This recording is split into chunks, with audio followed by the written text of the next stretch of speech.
Hello, art parents! Can you believe it's already April? It's crazy, right? I hope you have a great spring break or had a great spring break if you're watching this after. So this month we have Jean-Michel Basquiat.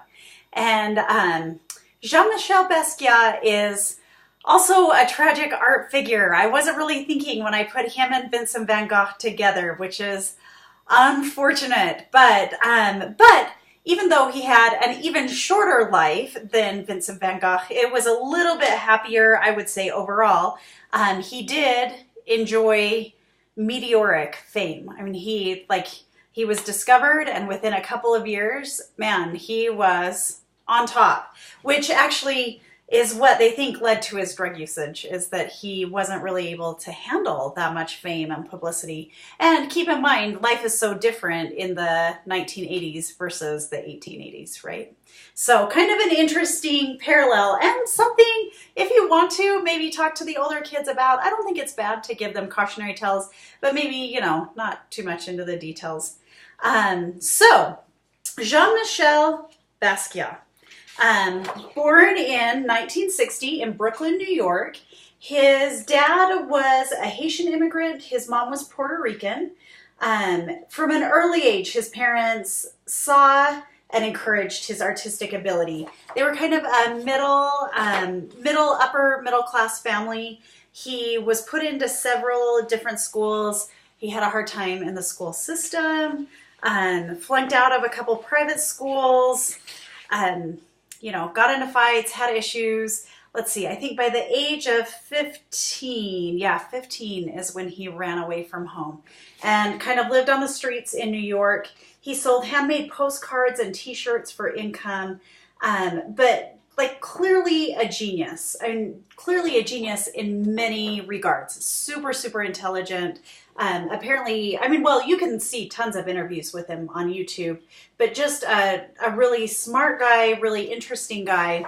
So he starts hanging out kind of in art schools and around the art scene in New York, makes friends quickly. It's not too long before he meets Andy Warhol in a restaurant, and the two just hit it off. And at this time, he's doing graffiti. He's doing a lot of street art, and still called graffiti back in the 80s. And he had this alias Samo, which is what he would tag these different sayings, these different like small poems he would put up on the walls. And Samo referred to like same old crap or same old stuff. So really interesting. You may have seen, I mean, his King products, you see this King crown. It's really, I mean, it's been adopted by the hip hop scene, hip hop community. I feel super white when I say stuff like that. Anyway, it was adopted by people in the hip hop community. And so you see that all over the place. I mean, Jean-Michel Basquiat is an artist that probably like a white soccer mom might not necessarily know, but like a 20-year-old, you know, rapper definitely knows. So kind of an interesting, I just thought he'd be an interesting choice for the students. Kind of give them a broader sense of what a modern artist is today. And what a modern artist is today really, really varies. And I think that's really cool. I think that's a good thing. So you can see in his work, he's self-educated. He never really went to art school. He hung around with a lot of people going to art school, and I think maybe dropped in on classes here and there, but never really went to art school. I think I started to mention he befriended Andy Warhol, and Andy Warhol kind of became his mentor. He had, as far as I know, as far as I could tell from research, like a decent relationship with his family. His parents divorced when he was 7, and his mom had some pretty severe mental health issues. So she was in and out of mental health hospitals. So I think, you know, family life, just not that stable. Not that bad, but not that stable either. And so he sees Andy Warhol as kind of a father figure and a mentor, which that in and of itself is, you know, maybe not the best thing. But Andy Warhol actually is a really stabling influence on his life. So when he's discovered like late teens, early 20s, and by the time he's in his early 20s, he's a celebrity. I mean, he is on top of the art scene, and he's making rap. He does, he's a rapper.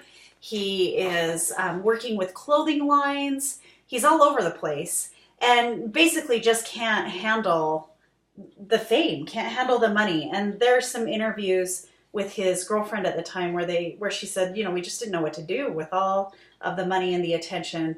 And he ended up using heroin, which is, awful, right? I mean, that's going to ruin your life. So, but you can see in his art, it's interesting because there are definite modern, the modern artists like the Fauvists, and you can see, I mean, you can totally see Picasso in his work, right? But then also you can see little bits from old masters in his like shading, in the, I don't know, I didn't give you a very great example of, I mean, you can just see there's a detailed depth. It's not just a red canvas. You can see that he's really shaded it and made it interesting. And I think that's one of the things, like when we talked about Rothko, that's the difference between like really a great artist and somebody who says, well, I can paint a canvas red with an orange square on it. There are nuances that are subtle, and that's what makes the art really amazing. So he definitely mixed media, and that's kind of what we're going to do today. You can see definite like African tribal art influences. I feel like this year we really have a lot of artists that bounced, kind of pinged each other, which is kind of awesome. This one is one of my favorites, his Samo. It's got the Samo, it's got the crown. That's like a real iconic Basquiat. Okay, so today, or for our students, we're going to do our own graffiti-inspired art. And I thought the students would just enjoy this. It's something different. So they can make a picture, they can write something, they can tag it. Just like normal, I want them to kind of use their own creativity, go the direction they want to go. I decided to do this Dream Big. You can see that I've got the marker in there already. Oh, I totally spaced grabbing a clipboard, but here we go. I'm gonna, once I've kind of got the marker where I want it and I've got it how I want it, I'm gonna go back in with some pastel and just add however you want. Add some highlights. Make it interesting, but see how the pastel just really pops on the markered background. And we're gonna have a few different colors of cardstock on the art cart, so you can kind of pick different stuff, but just show them you want to do marker first, because the marker won't go over the top of the pastel very well. So get everything down in marker that you kind of want, and then add pastel over the top to kind of give it some interesting highlights or some pops of color, and it'll make it interesting. Super easy project, simple. It's nice to kind of keep it easy in these last few months, right? The schedules get a little bit hectic. So if you have any questions or need anything at all, don't hesitate to contact me. I'm here for you.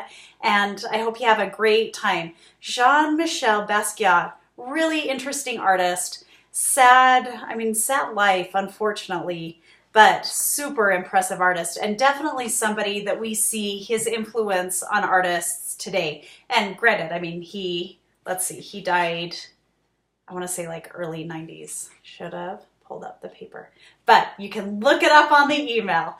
All right. Have a great night and have a great, great spring break. We'll see you guys later.